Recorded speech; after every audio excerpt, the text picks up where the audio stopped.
You feel it every day. When your phone drops to the floor, when the baseball is thrown, or when the car has to quickly slow down. It's the jolt you feel when you speed up and the tug when you slow down. It is what happens anytime the speed of an object changes. The feeling has a name: acceleration. It's all about how fast the change in motion happens. But what does it feel like when that basics lesson happened right on your morning bus ride?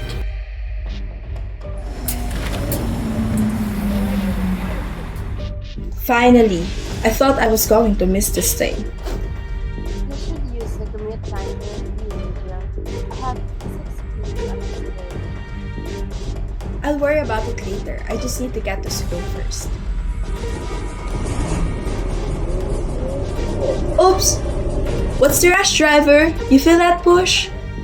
That's acceleration in action. It's defined as a rate of change of velocity. The bus is speeding up, increasing its velocity's magnitude. This just feels like I'm being pressed into the seat.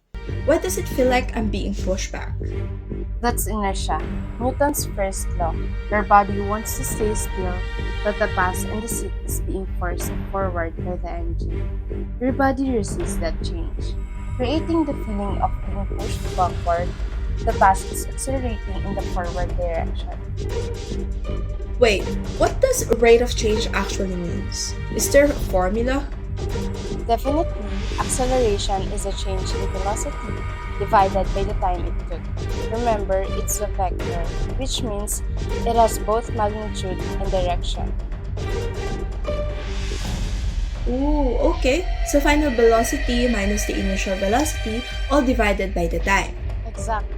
Let's say we started at rest and reached a speed of 10 meters per second in 5 seconds. Okay, so 10 minus 0 is 10, and we divide it by 5 seconds, and that is 2. Correct. So the bus average acceleration was 2 meters per second squared.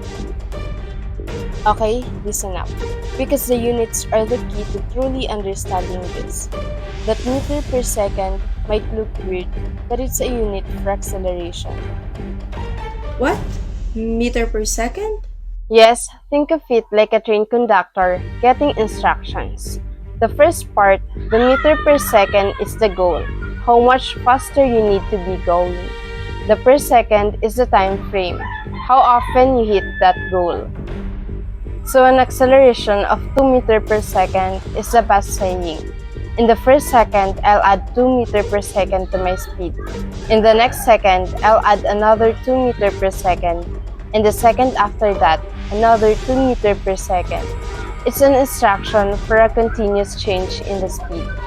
That steady increasing change is what you feel as a constant push into your seat.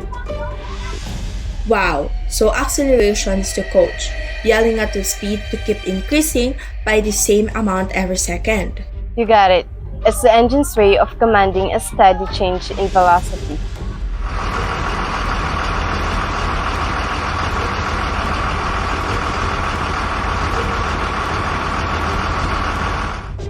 Okay, so now that we are moving at a good constant speed, is this still acceleration?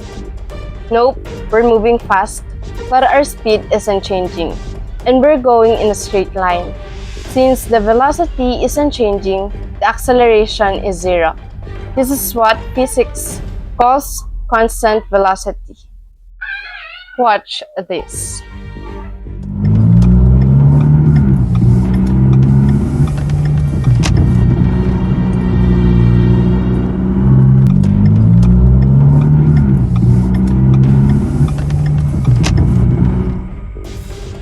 Hey, now I'm leaning sideways. I almost elbowed you. We didn't speed up.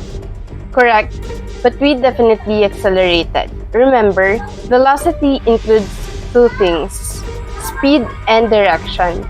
The driver changed our direction, so the velocity changed. And that means we experience acceleration.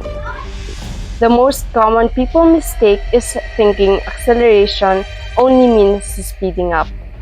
Physics is more inclusive. There are two ways you can accelerate: positive acceleration or speeding up. Like when the bus started, the force and the velocity are in the same direction. Negative acceleration, slowing down or deceleration. The force and the velocity are in opposite directions, like braking. So, a turn in a change in velocity even if the speed stays the same. That makes sense. My body was trying to continue straight and the bus pulled the seat in a curve. I was fighting my own inertia again.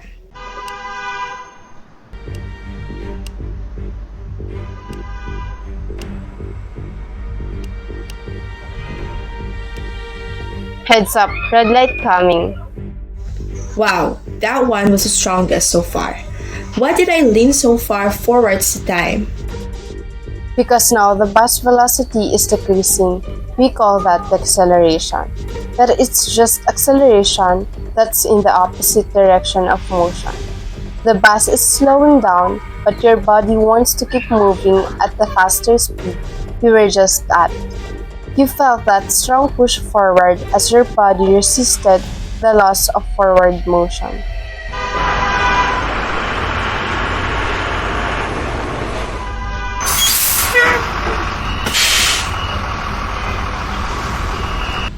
Wow, speeding up, slowing down, turning a corner, it's all physics.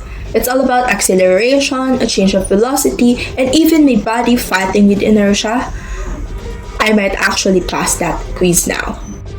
In our daily lives, we may not think about it, but every time we ride a public transportation, we're actually experiencing physics in action through acceleration. It keeps the bus moving smoothly and safely from one stop to the next. In the end, all motion comes down to two things: acceleration and inertia. Acceleration is the measure of how quickly our velocity vector, both speed and direction, is changing, while inertia is your body's simple insistence on keeping the velocity it already has. Every time we ride public transport, we are engaging in a silent, physical argument between the engine's acceleration and your body's desire to stay exactly the same. We always experience physics in action, moving smoothly and safely from one stop to the next.